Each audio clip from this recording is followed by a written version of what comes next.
Quando Narada Muni foi criado da mente de Brahma, recebeu deste a ordem de se tornar um dos progenitores.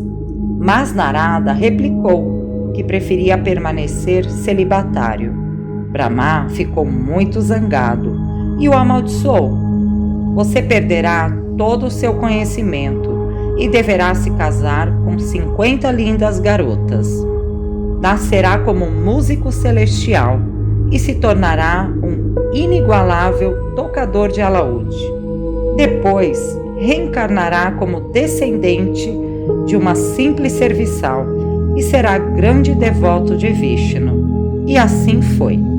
Narada cumpriu todas as etapas e, por fim, renasceu na casa de alguns sábios que cultivavam sincera devoção a Krishna, onde a mãe trabalhava. Narada era seu filho único e ela o criou com sincera afeição. O menino era quieto, obediente e comportado, servia aos sábios com cuidado e atenção, e por isso eles o abençoaram com sua misericórdia, concedendo-lhe um dia a permissão de comer os restos de comida que haviam deixado. Ao comer esse alimento, os pecados de Narada imediatamente desapareceram. Quando Narada tinha 5 anos, sua mãe foi ordenhar uma vaca de quintal e, picada por uma serpente, morreu de imediato. Narada então decidiu partir. Andando para o norte, atravessou cidades, fazendas, vales, jardins e florestas. Escalou montanhas e montes. Passou por lagos cobertos de flores de lótus e cercados por abelhas que zumbiam e pássaros que cantavam. Muito tempo se passou. Um dia, Narada Muni sentou-se à sombra de uma grande figueira e começou a meditar sobre a alma que o habitava, como tinha aprendido com os sábios de sua infância. E ao se imaginar aos pés de Krishna, lágrimas correram por sua face. Então, Krishna em pessoa apareceu para ele, no lótus de seu coração. Atordoado e feliz, Narada Muni imediatamente se pôs em pé e Krishna lhe falou, com palavras doces: você não estará comigo novamente durante toda esta existência. No entanto, por seu grande desejo em me ver, será liberado de todas as ambições materiais e se tornará eternamente ligado a mim. Completamente satisfeito, Narada Muni então atravessou todo o universo, louvando o nome de Krishna e espalhando sua fama. Por sua imensa devoção ao Supremo, ganhou dele a capacidade de viajar por todos os lugares, tanto no mundo espiritual como no mundo material. Em nossa humilde condição, não podemos, como Narada Muni, nos tornar viajantes das estrelas, mas podemos observá-las, buscando compreender nelas a mensagem cifrada com que os deuses nos presenteiam. Narada Muni é um filho mental de Brahma. Para quem não sabe, Brahma é o criador, na concepção védica, né? Brahma é o criador desse universo, não? Ele foi o primeiro ser criado no universo e também foi dado a ele a capacidade, na verdade eles chamam de o primeiro Prajapati, né? Ou seja, Prajapati são personalidades que são dado a eles o poder de progenie, né? Ou seja, eles têm a capacidade de geração de filhos ilimitados, não, ou seja, tem não que eles tenham que acasalar, né, para fazer filhos, tá? Porque no caso, por exemplo, de Narada Muni, como ele descreveu ali, ele é um filho mental, né? Ou seja, ele bastou que ele pensasse em ter um filho e esse filho surgiu. Nesse caso era Narada Muni. Brahma teve vários filhos mentais. Como ele mostrou ali, houve uma espécie de desobediência, né? Ele não obedeceu, porque a ideia de Brahma e a ordem que ele tinha recebido era justamente de que ele criasse filhos que pudessem ter outros filhos, porque a ideia é que ele criasse planetas, sistemas solares, né? Galáxias, e pudesse também, cada vez que ele criasse um planeta, ele habitasse esse planeta, né? Ele enchesse de diferentes tipos e espécies de vida ali. E esse Narada Muni, ele não quis fazer isso, né? Então, como ele comentou ali, ele se tornou um celibatário, né? Ele não quis fazer sexo, ele abdicou de sexo, né? Agora, uma coisa que as escrituras também dizem é quando você nasce dentro de uma família onde você tem o acesso ao conhecimento espiritual. Ele disse ali que o Narada Muni nasceu entre sábios, né? Nasceu numa família de sábios. Dessa forma, quer dizer que isso é considerado um bom karma, né? Você nascer numa família que tem muito conhecimento espiritual, né? O que possibilitaria e lhe daria, né, muito mais chances de você ascender espiritualmente falando. Ele fala justamente ali de que, justamente por causa disso, ele recebeu bênçãos.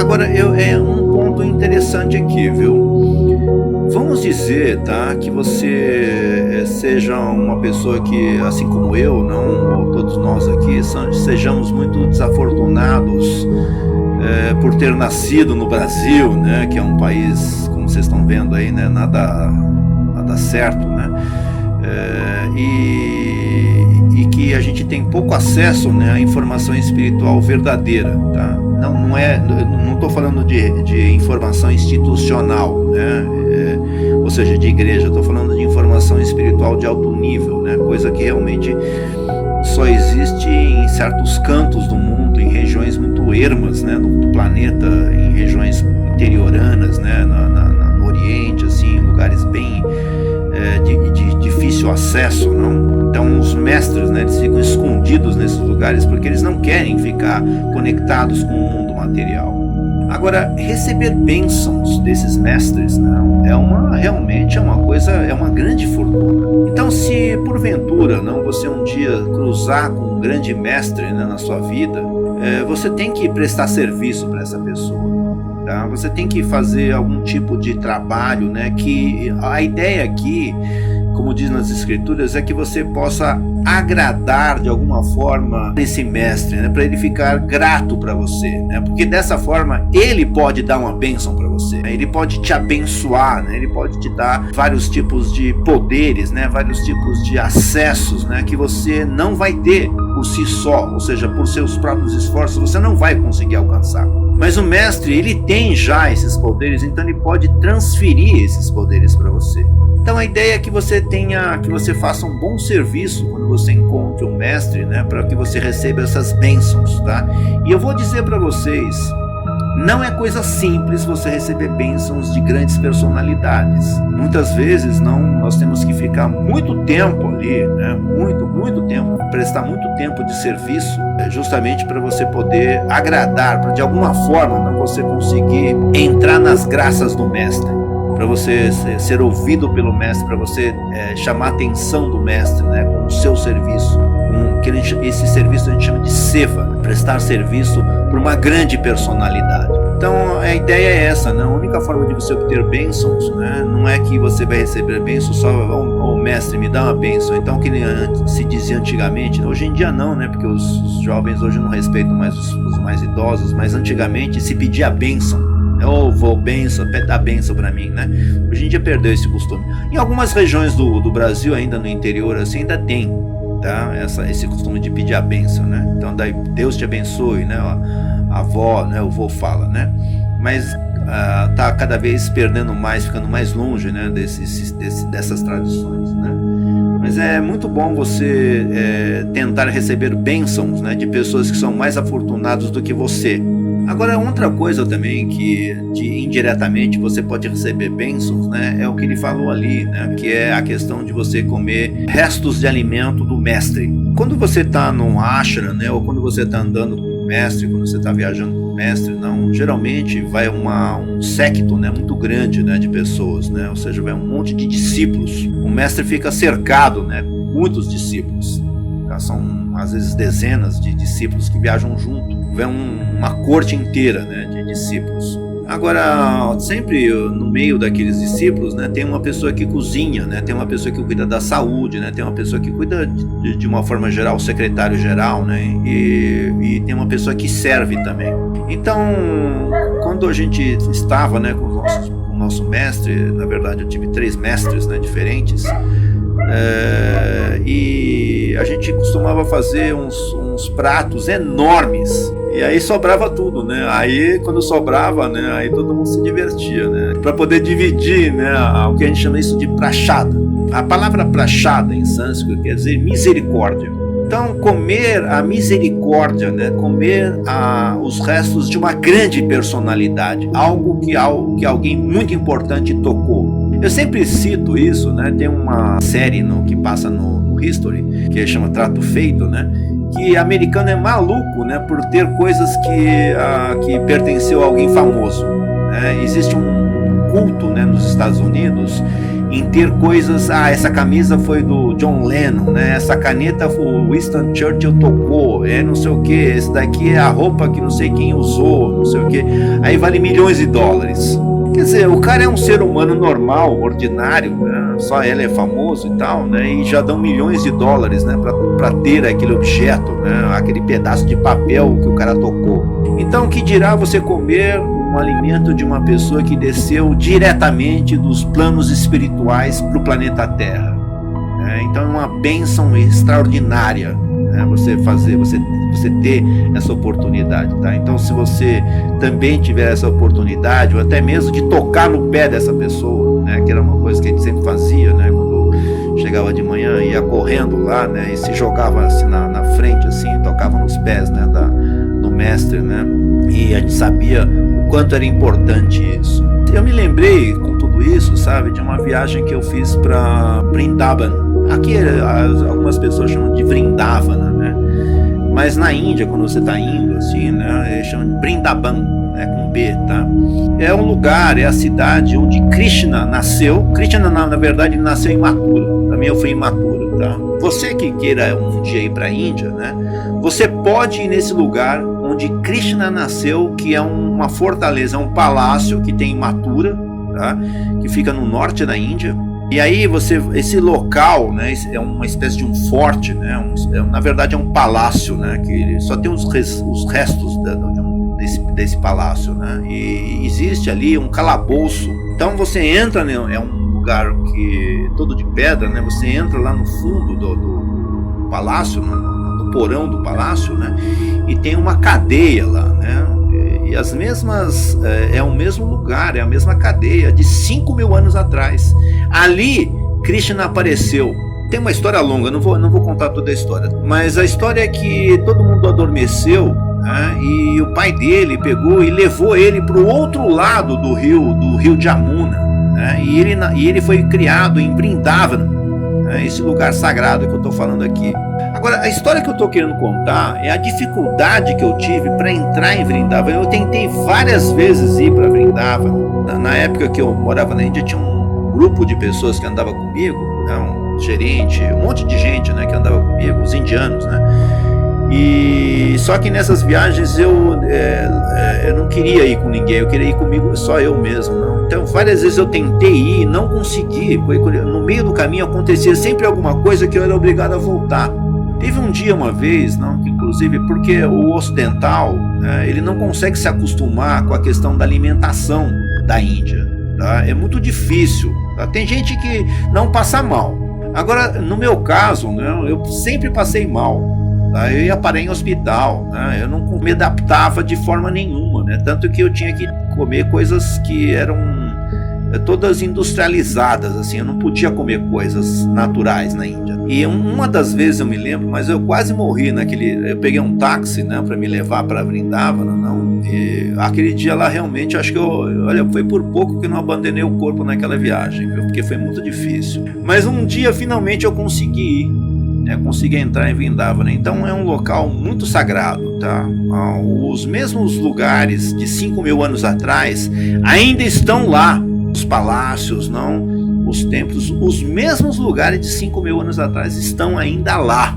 Então, se um dia você tiver a oportunidade, né, de ir, você tem que ir para esses lugares que têm uma importância histórica, né? Você imagina, não, você estar no mesmo lugar onde grandes personalidades, né, pisaram, né, e viveram. Porque antes de eu ir para esse lugar, eu li muito sobre esse lugar. Eu li assim e falei assim, nossa, mas como será que é, né? Sabe, eu ficava viajando assim, né? Nossa, será que é assim, né? Será que é assim, né?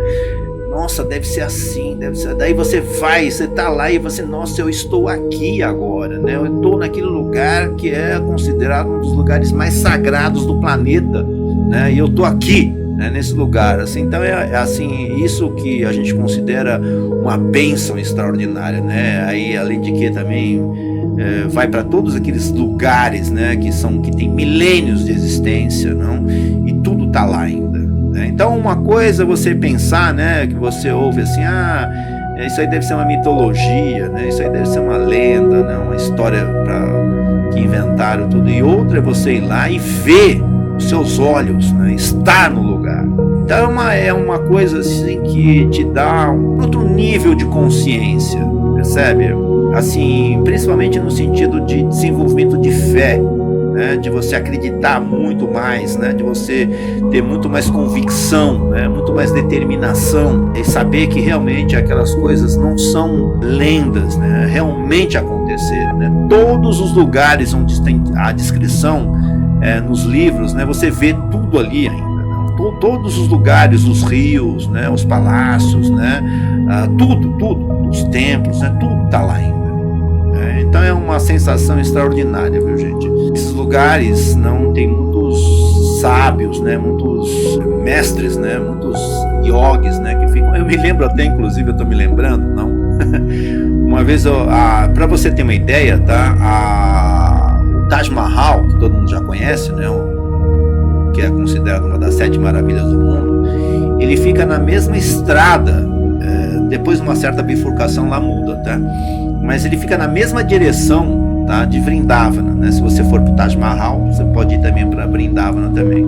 E um dia, numa das viagens que eu fiz, eu falei assim, pô, eu quero conhecer esse Taj Mahal. Eu sei que é coisa de turista, né? Mas eu vou lá conhecer, tá? E aí um dia eu fui, né, pro Taj Mahal, conhecer o Taj Mahal.